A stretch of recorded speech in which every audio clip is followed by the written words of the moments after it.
अच्छे दिन की हार्दिक शुभकामनाएं आप सभी को। आइए एक नजर अच्छे दिन की तरफ। कि कान्हे झोली हाथे कटोरा थमाई गईले, अच्छा दिन आई गईले हो। कान्हे झोली हाथे कटोरा थमाई गईले, अच्छा दिन आई गईले हो। आत्मनिर्भर भारत। बास छिलो बासवे से बेना बनाओ, अरे बेना बेची बेची आत्मनिर्भर हो जाओ।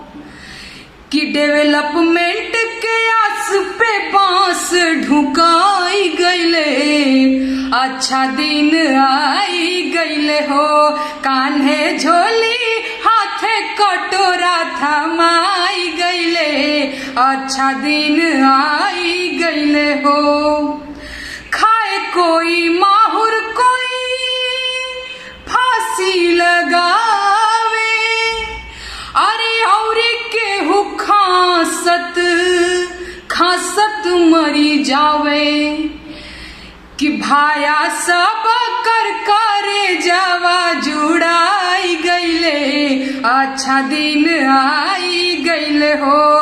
कान्हे झोली हाथे कटोरा थमाई गईले, अच्छा दिन आई गईले हो।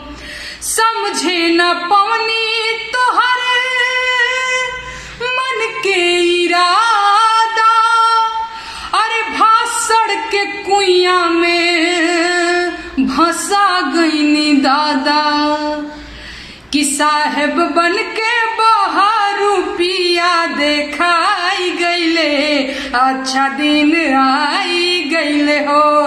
कान्हे झोली हाथे कटोरा थमाई गईले, अच्छा दिन आई गईले हो।